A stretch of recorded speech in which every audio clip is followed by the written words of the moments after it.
Back on my channel commerce with me. आज इस video में अपन क्वेश्चन नंबर 22 देखेंगे। इससे पहले वाली वीडियोस में अपन ने क्वेश्चन नंबर 21 तक अपन ने कंप्लीट कर लिया है। तो प्लीज़ अगर आपको रेगुलर वीडियो देखनी है कॉस्ट ऑफ कैपिटल की, जो आपके सेकेंड ईयर में भी है, फाइनल में भी है, तो प्लीज़ आप वीडियो देख सकती हो। मैंने एक एक क्वेश्चन और थ्योरी के समेत आपको मैंने सब कुछ बता दिया है। अब क्वेश्चन नंबर 22 देखते हैं, जो है वेटेड एवरेज कॉस्ट। ये आपका लास्ट मेथड है और सबसे इंपॉर्टेंट मेथड है। ये मेथड हमेशा एग्जाम में आता ही है बीकॉम फाइनल ईयर में। तो प्लीज़ इस मेथड के जितने भी क्वेश्चन, जितने भी इलस्ट्रेशन है, उन्हें घोल कर पी जाओ। मैं वापस बोली, घोल कर पी जाओ, क्योंकि है ना सेम डिजिट के सेम क्वेश्चंस आते हैं एग्जाम में राजस्थान यूनिवर्सिटी। वापस रिपीट कर रही हूँ, राजस्थान यूनिवर्सिटी में सेम क्वेश्चन आते हैं, वो भी वेटेड एवरेज कॉस्ट का।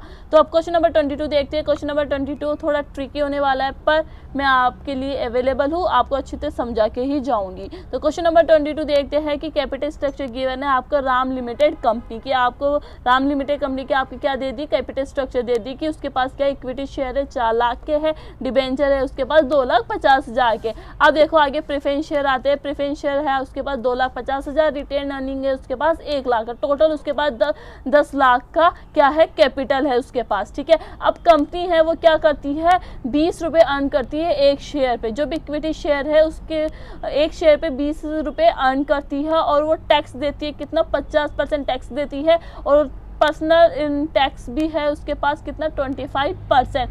अब आपको क्या कैलकुलेट करना है, आपको कैलकुलेट करना है weighted average cost of capital calculate करनी है। इससे पहले वाली वीडियो में मैंने बताया था कि कॉस्ट ऑफ, अब देखो मैंने यहाँ क्या किया है, ओनली मैंने पहला कॉलम किसका होता है, सोर्सेज का, दूसरा कॉलम अमाउंट का होता है, तीसरा कॉलम आफ्टर टैक्स का होता है, फोर्थ कॉलम होता है आपका वेटेड कॉस्ट का कॉलम होता है। ठीक है, सोर्सेज में क्या आता है, जहां से आपने पैसे अराइज किए हैं, इक्विटी शेयर से अराइज किया जो आपके क्वेश्चन में था। देखो यहाँ आपके क्वेश्चन में था equity share and debenture 4 lakh 2,50,000। तो देखो यहाँ मैंने क्या लिखा, 4 लाख और 2,50,000 मैंने ऐसे कि ऐसे यहाँ लिख दिया है। अब आगे क्वेश्चन देखते हैं। प्रेफरेंस शेयर 2,25,000, 2,50,000, तो प्रेफरेंस शेयर मैंने क्या लिख दिया, 2,50,000। रिटेन अर्निंग 1 लाख की है तो रिटेन अर्निंग लिख दिया, और 1 लाख लिख दिया, इसका टोटल 10 लाख तो 10 लाख लिया। इतना समझ में आ गया आपको। ठीक है, अब आफ्टर टैक्स, इससे पहले वाले क्वेश्चन में अपन ने क्या किया था, उसमें क्या था आपका आफ्टर टैक्स गिवन था, बट इस क्वेश्चन में आफ्टर टैक्स गिवन नहीं है। जब भी आफ्टर टैक्स गिवन नहीं होता है तब आपको क्या करना पड़ता है, कैलकुलेट करना पड़ता है आफ्टर टैक्स। ठीक है, अब सबसे पहले क्या है, इक्विटी शेयर। इक्विटी शेयर का मतलब क्या होता है, कॉस्ट ऑफ इक्विटी शेयर, मतलब KE। आपको सबसे पहले क्या फाइंड करना पड़ेगा, KE फाइंड करनी पड़ेगी। KE फाइंड करेंगे, जो आंसर आएगा वो क्या होगा आपका, आफ्टर टैक्स होगा, क्योंकि अपन ने इससे पहले पढ़ा था KE कैसे फाइंड करते हैं, KP कैसे फाइंड करते हैं, KD कैसे फाइंड करते हैं, और KP कैसे फाइंड करते हैं। ये सब कुछ अपन ने पढ़ा था ना। अब वही अप्लाई करना है अपन को यहाँ, ओनली वही अप्लाई करना है। क्या करना है, अब KE। अब KE में देखो आपका क्वेश्चन में क्या गिवन है। KE का फॉर्मूला क्या था, KE का फॉर्मूला आपका 3 मेथड थे इसमें, जो मैंने आपको बताए थे। ये 3 मेथड थे। जब भी आप KE कैलकुलेट करते हो, आप 3 मेथड से कैलकुलेट कर सकते हो।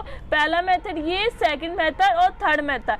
अब कौन सा मेथड कब लगाना है, as per the question requirement पे बेस होता है ये पूरा टोटली। अब क्वेश्चन ये है कि कंपनी क्या कर रही है, अर्न कर रही है कितना, 20 रुपये पर शेयर, मतलब एक शेयर पे 20 रुपये कमा रही है। तो इसका मतलब क्या हुआ, अर्निंग पर शेयर। आपको क्या गिवन है, अर्निंग पर शेयर गिवन है कितना, 20%। तो इसका मतलब क्या हुआ, आपके पास क्या गिवन है, EPS गिवन है, EPS अपॉन MP इंटू 100। ये क्या होगा, इसका फॉर्मूला लगेगा। देखो ठीक है, इसका ये वाला सेकंड मेथड लग गया इसमें। तो EPS का लिखते हैं, EPS कितना है, 20 रुपीज़। ठीक है, इंटू 100। अब मैं आपसे पूछना चाहूँगी, क्या इसमें मार्केट प्राइस गिवन है, नहीं, इसमें मार्केट प्राइस गिवन नहीं है। इस टाइप के क्वेश्चन, जब भी वेटेड एवरेज कॉस्ट के अपन क्वेश्चन करते हैं, जब मार्केट प्राइस गिवन नहीं होती है तब क्या करते हैं, वो मार्केट प्राइस अपन कैलकुलेट करते हैं। अब उसका फॉर्मूला देखो, मार्केट प्राइस का। क्वेश्चन बड़ा हो जाएगा पर वीडियो बहुत यूजफुल होने वाली है आपकी। इसमें क्या करते हैं, जो भी इक्विटी शेयर होता है, इक्विटी शेयर में क्या ऐड कर दिया जाता है, रिटेन अर्निंग और इससे इन दोनों को डिवाइड कर दिया जाता है नंबर ऑफ इक्विटी शेयर। ठीक है, अब इक्विटी शेयर्स देखो, आप इक्विटी शेयर्स आपके पास कितना है अमाउंट, इक्विटी शेयर का अमाउंट है आपके पास 4 लाख रुपए, तो मैंने यहाँ 4 लाख लिख दिया। प्लस रिटेन अर्निंग कितनी है आपके पास 1 लाख, तो मैंने यहाँ 1 लाख लिख दिया। अब कितने नंबर ऑफ शेयर्स है, अब यहाँ देखिए, यहाँ क्वेश्चन में आपको गिवन है 4000 इक्विटी शेयर ऑफ 100 ईच, तो 4000 क्या हो गए, नंबर ऑफ शेयर्स हो गए हैं। तो यहाँ 4000 क्या लिख दिया, नंबर ऑफ शेयर। अब इसे सॉल्व करते हैं, 5 लाख ऊपर आएगा डिवाइडेड बाय 4000, तब क्या आता है, देखो यहाँ 5 लाख डिवाइडेड बाय 4000, तो 125 रुपए क्या आ गई आपकी मार्केट प्राइस आ गई, एमपी आ गई आपके पास 125 रुपए। तो यहाँ मैंने क्या लिख दिया, 125 रुपए। अब इसे सॉल्व करते हैं। अभी अपन ने क्या किया, मार्केट प्राइस का कैलकुलेशन किया, तो मार्केट प्राइस कैलकुलेशन कर लिया, earning per share plus retain earning divided by number of equity share, इससे क्या आ गया आपका 125। 125 क्या है आपका, सॉरी क्या है, मार्केट प्राइस। तो आप इसे सॉल्व करते हैं, 20 डिवाइडेड बाई 125 इंटू 100, ये क्या आ गया 16 आ गया। तो ये 16 क्या हो गई, आफ्टर टैक्स हो गया। तो मैंने यहाँ लिख सकती हूँ 16% है। 16% को सिंपल फॉर्म में करते हैं तो कैसे करते हैं, डिवाइडेड बाय 100, तो 0.16। इतना समझ में आ गया आपको। अब दूसरा है डिबेंचर। ठीक है, अब इसे कैलकुलेट करते हैं आफ्टर टैक्स के ऊपर। आफ्टर टैक्स का मैंने आपको फॉर्मूला बताया था ये वाला। ठीक है, कि आपको पहले आपको क्वेश्चन में ये देखना है कि आपका क्वेश्चन किस टाइप का है, आपका क्वेश्चन रिडीमेबल है या इनरिडीमेबल का है। तो अब ये आपके पास क्वेश्चन रहा। ठीक है, आपके पास नंबर ऑफ ईयर गिवन होंगे तो आपको क्वेश्चन कौन सा होगा, रिडीमेबल होगा। पर इस क्वेश्चन में आप देख सकते हो कहीं भी एन गिवन नहीं है, क्योंकि अभी तक आपने कौन से क्वेश्चंस करे जिसमें एन गिवन था, बट अब आपके क्वेश्चन ऐसे स्टार्ट हो रहे हैं जहां आपके पास एन गिवन नहीं है, नंबर ऑफ ईयर गिवन नहीं है। इसलिए अपन क्या कर रहे हैं, इररिडीमेबल का फॉर्मूला लगाएंगे। इररिडीमेबल का फॉर्मूला क्या होता है, R upon N P into 1 minus tax. ठीक है, तो ये मैंने यहाँ फॉर्मूला लिख रही हूँ, R upon N P 1 minus tax. ठीक है, ये था आपका, ये है केडी का फॉर्मूला। ठीक है, अब आर का मतलब क्या होता है, इंटरेस्ट रेट। तो इंटरेस्ट रेट कितना गिवन है क्वेश्चन में, 7%। अब आप पूछोगे कि 7% कहाँ से है, क्योंकि आप देखो ये क्वेश्चन देखो, क्वेश्चन नंबर 22, यहाँ क्या गिवन है, 7% डिबेंचर ऑफ 100 ईच। मतलब जो भी डिबेंचर लिया है उस डिबेंचर के ऊपर क्या किया जा रहा है, 7% ब्याज दिया जा रहा है, क्योंकि जिसके सामने उसकी रेट होती है उसका मतलब क्या होता है, वो इंटरेस्ट होता है। तो ये क्या है, 7% क्या है, इंटरेस्ट है। तो आर क्या हो गई आपकी, 7% हो गई। और एनपी कितनी है, एनपी है आपकी 100। तो मैंने यहाँ 100 लिख दिया। 1 माइनस टैक्स, टैक्स कितना है आपका, टैक्स यहाँ देखते हैं, टैक्स आपका गिवन है 50%, तो यहाँ मैं ये 50% लिख दूँ। ठीक है, अब इसे सॉल्व करते हैं। यहाँ देखो 1 माइनस 50%, 0.5 इंटू 7 डिवाइडेड बाय 100, तो क्या हुआ 0.035 आपका क्या आ गया है, केडी आ गई है। तो लिख दूँ यहाँ क्या आया, 0.035। ठीक है, ये क्या है, सिंपल फॉर्म में कन्वर्ट होकर आया है। ठीक है, ये सिंपल फॉर्म में कन्वर्ट होके आया है। अगर ये ऐसा आता 3.5 ऐसे आता तो इसे क्या करते, डिवाइड करते 100 से, तब आता 0.035। ठीक है, क्योंकि यह परसेंट था, अगर आप इसे इंटू कर दोगे तो आपका ये वाला आंसर आ जाएगा। बट आपको सिंपल फॉर्म में करना है, आफ्टर टैक्स करना है, इसलिए जो आंसर है वही अपन ने लिख दिया।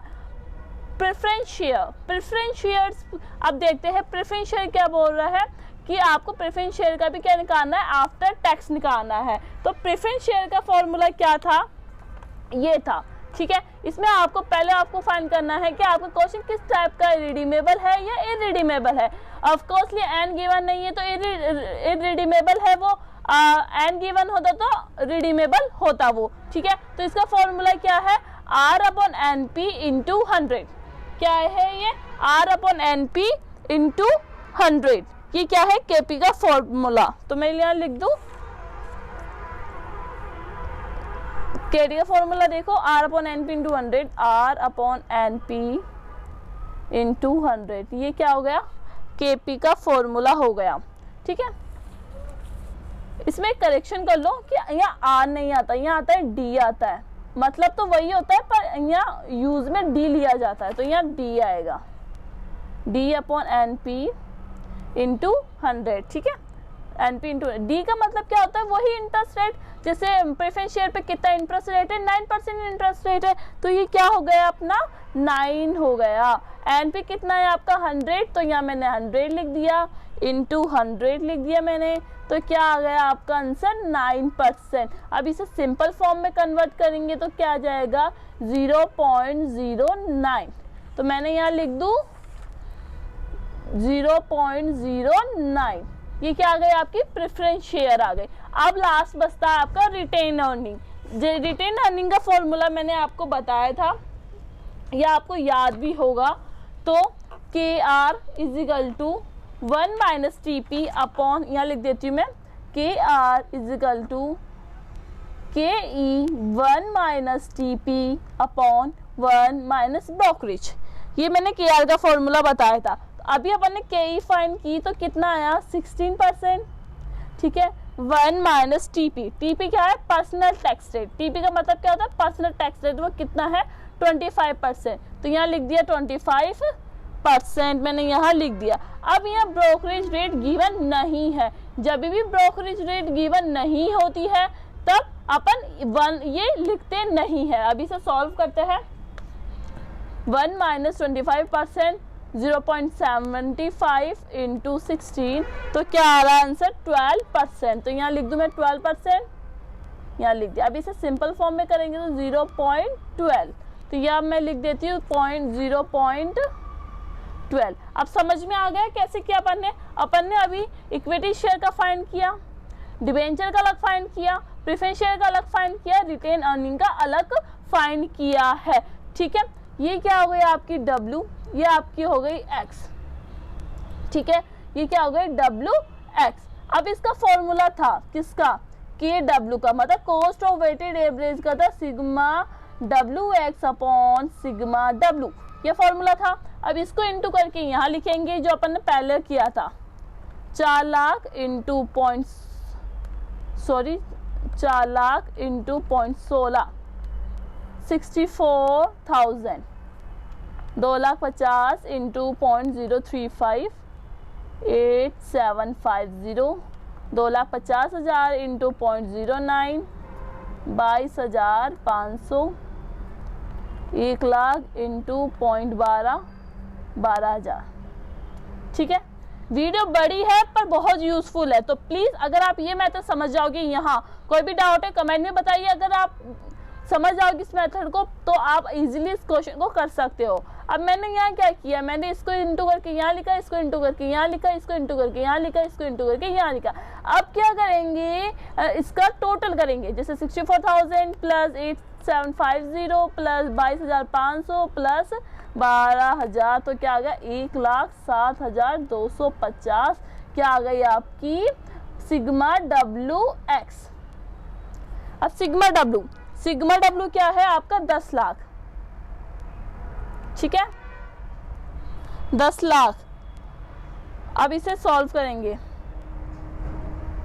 डिवाइडेड बाय 10 लाख इंटू 100, तो क्या आ रहा है 10.725%। तो आंसर देखते आ रहा है या नहीं आ रहा, यस आ रहा है 10.725।